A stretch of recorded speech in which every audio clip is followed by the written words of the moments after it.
Hey guys, Dave Anderson here, HELICOOL'S Helipad. Well, today this old tractor, this awesome running Craftsman YT3000, powered by Briggs & Stratton 21 horsepower motor. This thing is still on the lawns doing a good job, but you know what? I noticed that it got rattling around down here on the mower deck and just had to pull over and see what the heck the deal was. And it looks like we might end up having to replace a blade spindle. You guys stay tuned. I took the cover off already, which goes across here, and take a look at this. There's actually a bolt that broke off back behind here, and this is just kind of hanging here from, it looks like, just one bolt, because these don't feel like they're attached to anything either. So that's not good. Let's pull it out and see what we can see. If this housing is broken in some way, it is a total loss. I'm gonna have to get another one, which you can get a set for about 50 bucks. Well, we got a half inch socket.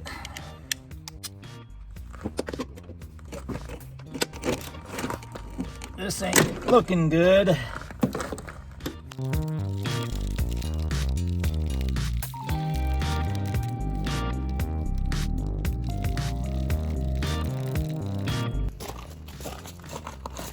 Well, I can see there's already quite a substantial problem here. This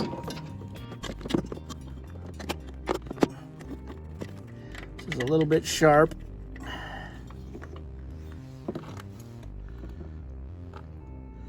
Okay, that red part is part of the deck. It's cracked all the way out. Wow. All right, well, let's get this pulley off.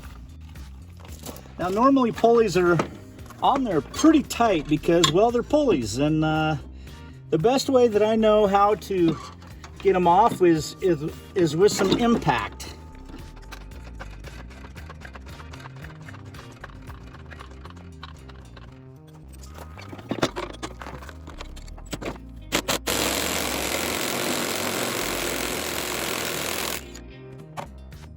Yep, as I figured it would be on there pretty doggone tight.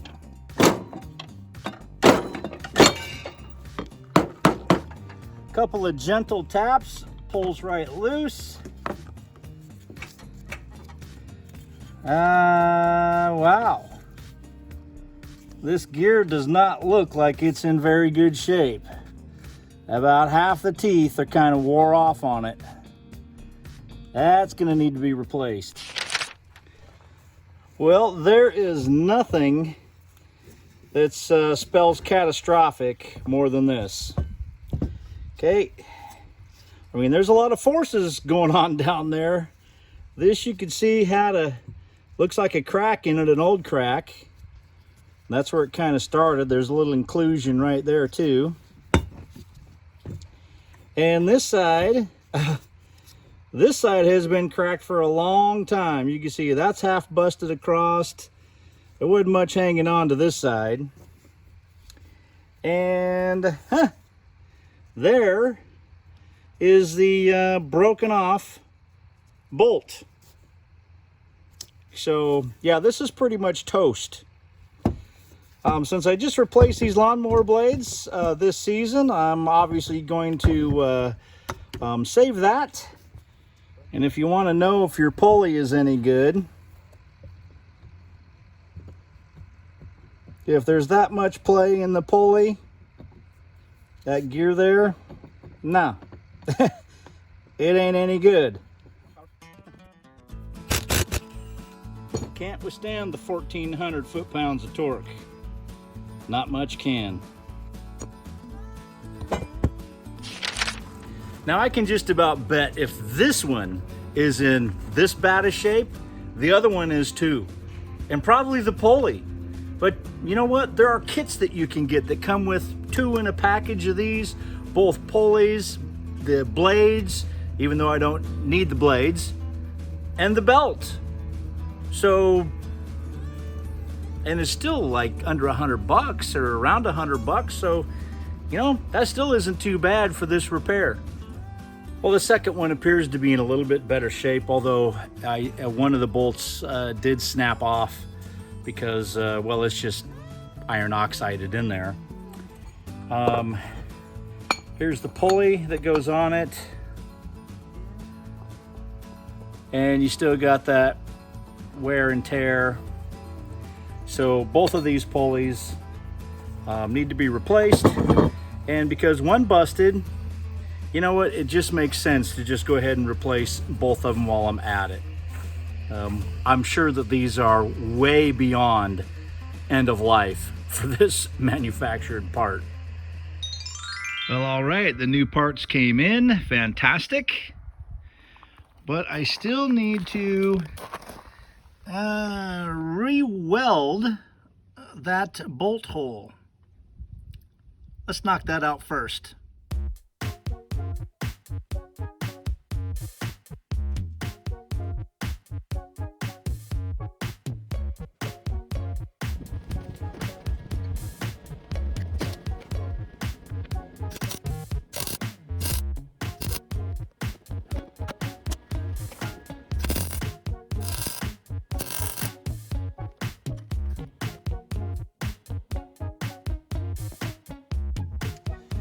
All right, let's get this thing in there. Okay, I'm gonna put one in temporary. Okay, now, so I got both hands free, I wanna put some blue thread lock. Blue is semi-permanent, red is permanent.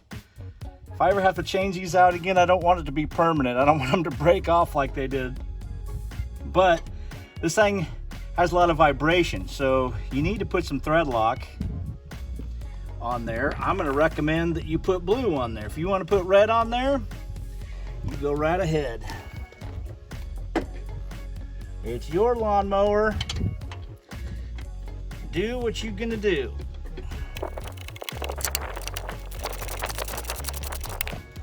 You do not want to get it tight until you got all the bolts in.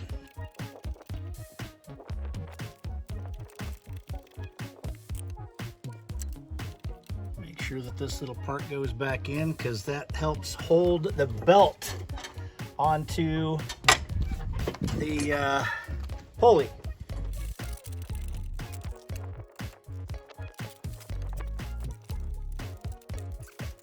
Once all of those are hand tight, you can go ahead and suck them down the rest of the way, or a half inch socket. This happens to be a 3/8 inch drive.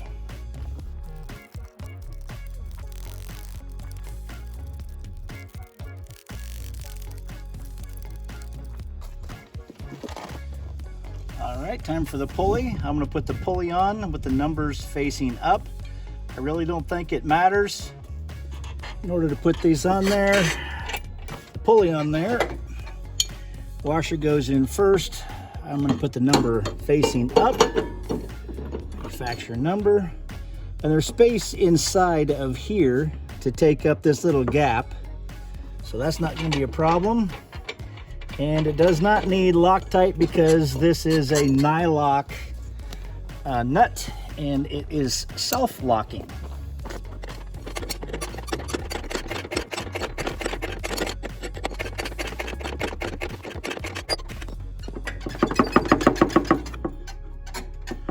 Okay, good to go.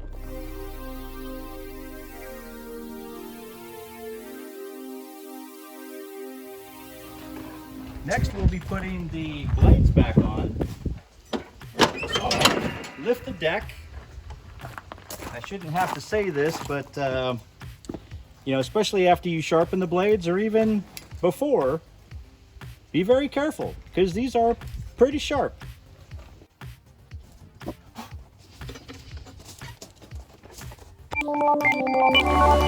Install with the blade ends facing up.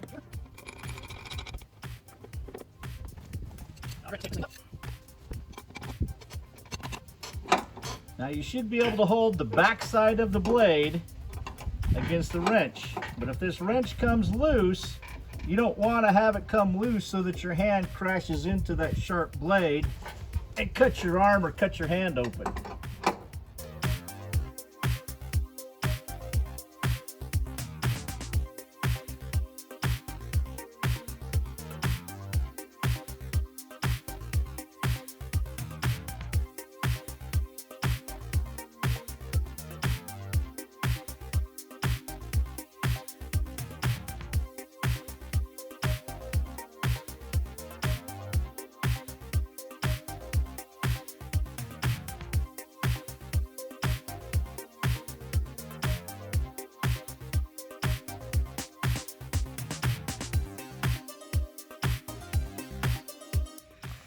The last and one of the critical steps in this is to follow the belt guide that comes with your mower.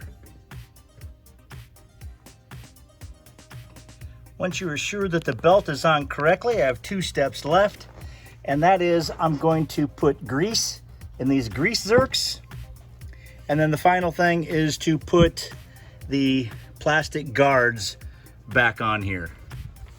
I use red and tacky on just about everything, especially lawn, farm, and my military surplus vehicle.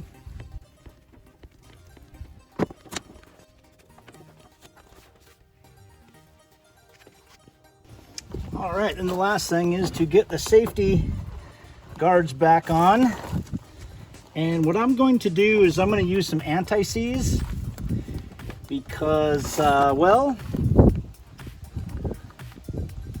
this is not a critical part, but I don't want the doggone thing rusting off and breaking on me, and it is below the deck surface, so it does get a lot of grass thrown at it.